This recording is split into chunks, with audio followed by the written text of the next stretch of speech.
Hello everyone.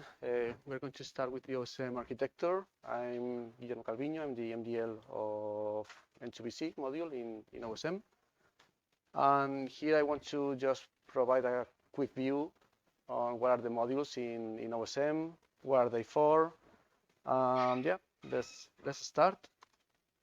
First of all, I want to have a look to the NFV architecture because OSM is based on that. So here it is, the NFV architecture. Basically, NFV was created to decouple the software from the hardware. So you are able to deploy the software in always the same kind of hardware. So you can reuse the hardware that you have. In the past, for the network functions in telco environments, they all have their own hardware, so it was difficult to maintain for operators. So this was the main purpose for NFV. And here we have the architecture. You can see on the left, on the bottom, the NFV infrastructure. You have there basically the hardware. And the hardware, you have a virtualization layer that provides you the virtual, let's say, hardware, the virtual computing, storage, and network. And on the right, you have the virtualized infrastructure manager that will handle that part. You can see this beam, like, for instance, an OpenStack. That's the beam in this architecture. So the part of the right is the NFV management and orchestration of the NFV stack. This is where OSM is placed. And you have the NFV orchestrator that is in charge of the lifecycle management of the network services, the onboarding of the VNFs, and then you have the VNF manager that will be in charge of the lifecycle management of the VNFs themselves. So the VNF manager will communicate with the VNFs and the element managers, for instance, and the NFVO will communicate with the BIM for the resource orchestration and also with the VNF manager to tell them what are the VNFs that they need to manage. And all these documents that you see around, all these are HC specifications, and the ones that are highlighted basically are the ones that OSM also has adopted. Saying this part in red is where OSM is, let's say, taking place. So OSM has the NFV orchestrator, the VNF manager, but OSM will manage the beams, but OSM is not a beam, let's say. It can manage them, but it's not a beam. So we will see that later on. So let's start with the OSM architecture. First thing that we have is the northbound interface. The northbound interface is a REST API that OSM provides to other systems, so they can tell OSM what they need to do. So basically, that's the main functionality of the northbound interface. So these are the different modules that can talk with the NBI. We provide a CLI, that's the OSM client, and also a graphic user interface. That is the NGUI that comes by default with the OSM installation. So you can use OSM with them. Basically, the OSM client, you can install it also outside of the OSM VM. So you can install that separately. So you can manage OSM outside of the VM, but also comes by default in the VM. So you can use it there. And also you have the OSS BSS. So the OSS BSS can also communicate with OSM through the NBI. The NBI follows, well, is based on SOL 5, a standard in ETSI. We are still in the alignment to be completely compliant with SOL 5, but it's based on that. So we have still a little bit of work, but yeah, we are on the alignment for that. So also OSM provides an authentication service this authentication service is based mainly in Keystone. You can use also a file system, but for production, we use Keystone. That is a known component from OpenStack. And we use an RBAC system, so each user will be part of a project, and you will also define the roles for the user. So what can that user do in that project? Basically, that's the idea. Well, also we can say that Keystone uses MySQL database. So we in OSM have a MySQL database that is part of that authentication. And next, we have a common database that is MongoDB. And in this database, we will store all the operations that we do in OSM. We will store, basically that, because in the object storage, we will have the packages. This object storage is also based on MongoDB. We use GridFS for that. And in the object storage, we will store the BNF packages, let's say BNF packages and service packages. But in the common database is based on JSON, and we will store there the operations that happen in OSM and also the descriptors, for instance. What else? Then we have the LCM. That's the lifecycle manager of OSM. The LCM basically is we can think about it like the brain of OSM.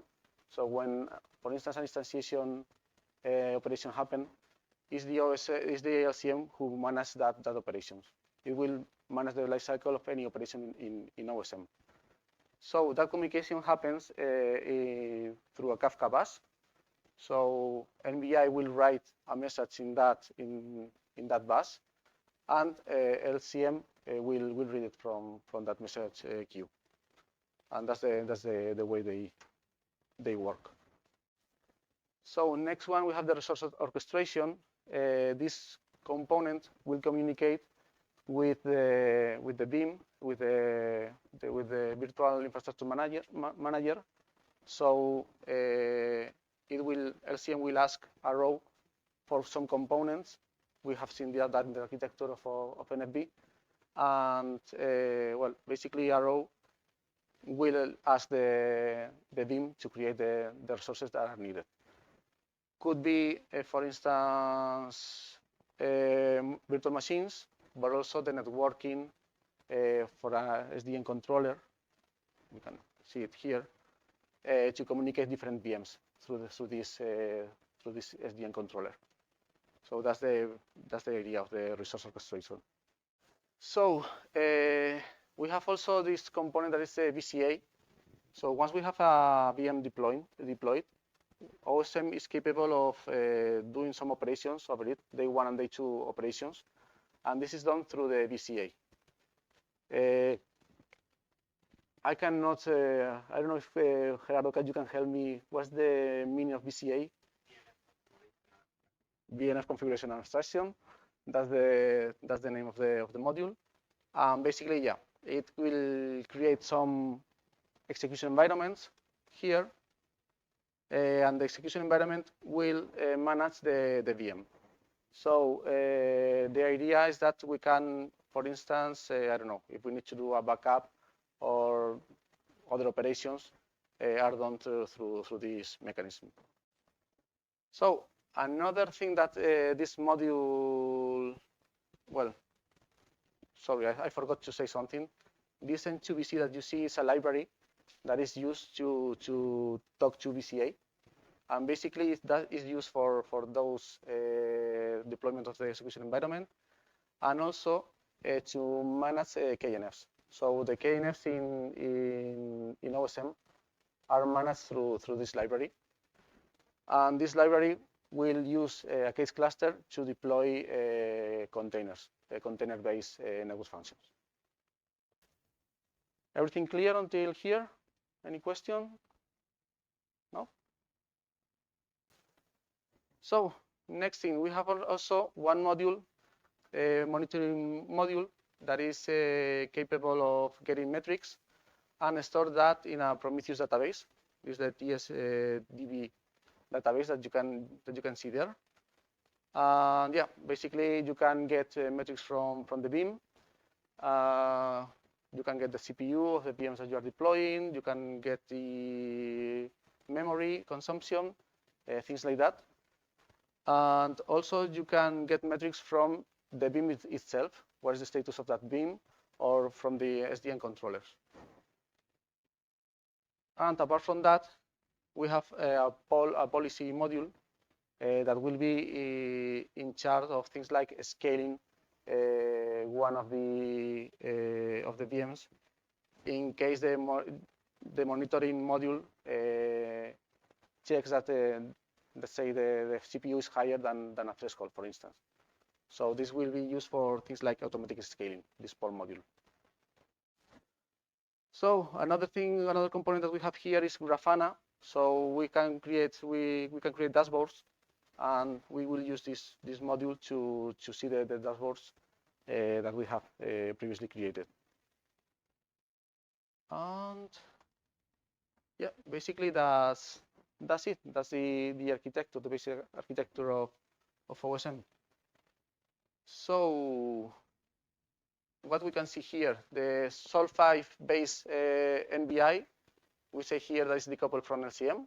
So let's say NBI is in charge of providing an outbound interface for other components, while LCM will be in charge of managing the life cycle of the operations that we will do.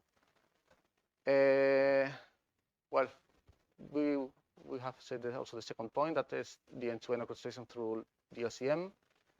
The communication will happen through a Kafka bus with async communication, and we have a common database, well, different databases that we use. That will be the MongoDB, Prometheus, and MySQL. Those are the databases that we currently use. And well, finally, we have the integrated components for policy, fault, performance management, and placement. I would say also that in OSM 14, we are going to use a different evolution of the POL and MON that will be based on Airflow. This is not updated here, but will be part of OSM 14. And well, we have the control through the CLI and user interface, and the execution of the execution environments for the different DNFs through VCA component. Those are the main highlights from the OSM architecture. So before we follow with some examples, questions? No?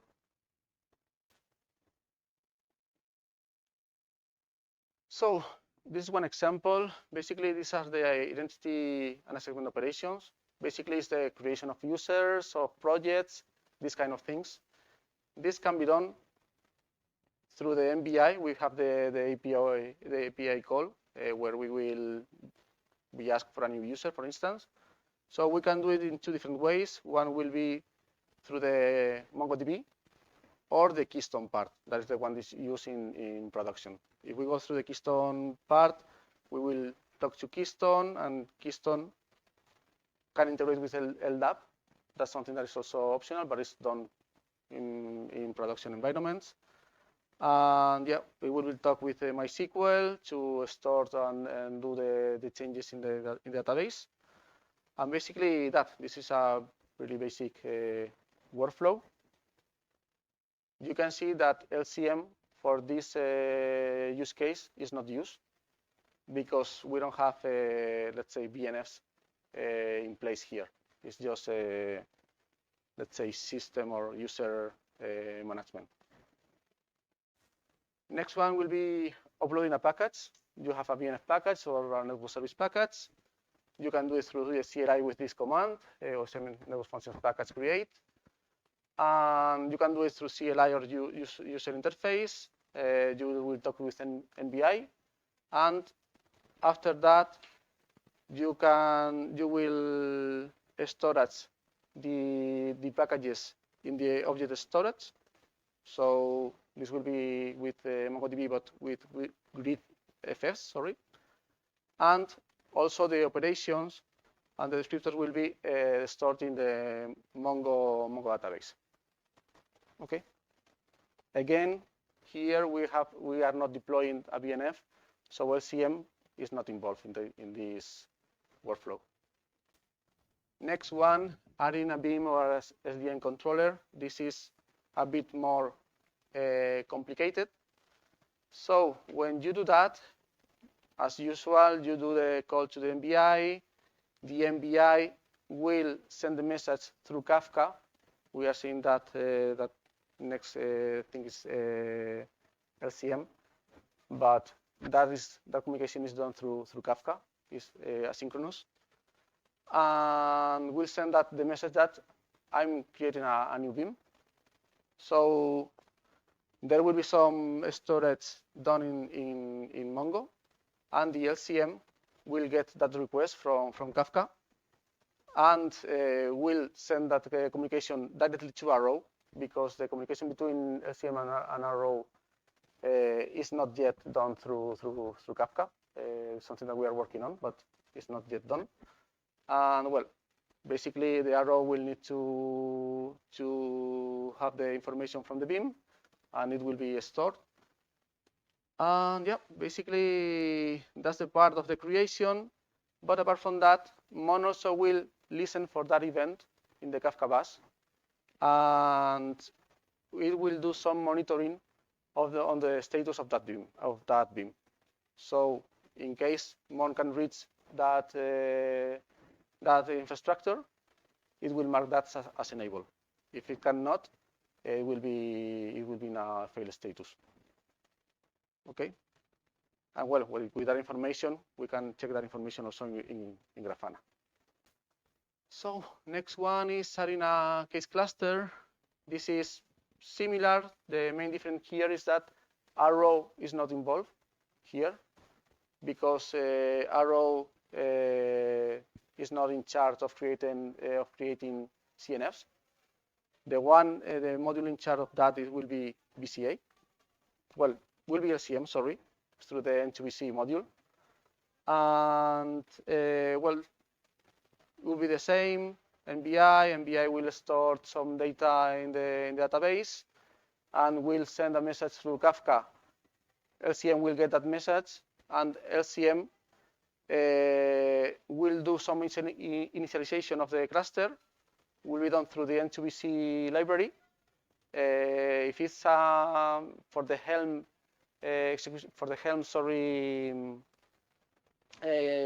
usage of the case cluster, will be done directly through LCM. And if you want to manage that cluster through UU, that will be done through BCA. That initialization. So that's the idea. And Mon will do the same. We'll be listening for that for the creation topic. And if that happens, after it's created, it will check the status of the case cluster to see if it's enabled or not. And now the network service instantiation. So the same way, through the MBI and API call. I want to create this BNF. So MBI will store this network service record data. This is the record of this instance in the database, and will send a message to Kafka, and LCM will get that message and will start to launch the BNF. For that, it will communicate directly with Arrow, and we will tell Arrow, okay, I need this number of VMs with these images, the CPU, memory, and Arrow will ask for that to the BIM. And that is how the VMs are created. And Mon will do exactly the same. It listens for that topic from MBI, and when that happens, if we, let's say, have this these metrics enabled in the descriptor, then Mon will monitor those metrics and will create also the Grafana dashboard. That's the idea. So now network service primitives. This is what we commented before, that we can we can handle some actions in the VNFs through these day 1 and day 2 primitives. If the descriptor has day 1 primitives, after the instantiation happens, nothing else, let's say, no new calls through API, nothing of that is needed. Just after that happens, these day 1 primitives will be launched, let's say. So LCM will call the execution environments that could be based on Juju or could be based on Helm, and those execution environments will execute those day 1 primitives in the nodes function. If this is a day 2 actions, then you need to execute one command in OSM whenever you want. This is the OSM network service action. And when that happens, then you go through NBI again. NBI will write in the Mongo database that action, and will write in Kafka also that one primitive is going to be executed. So when that happens, LCM will get that topic, and will start also this call to the BCA or the Helm execution environment. And that's it. So questions? Too many information or no? Okay, thank you very much.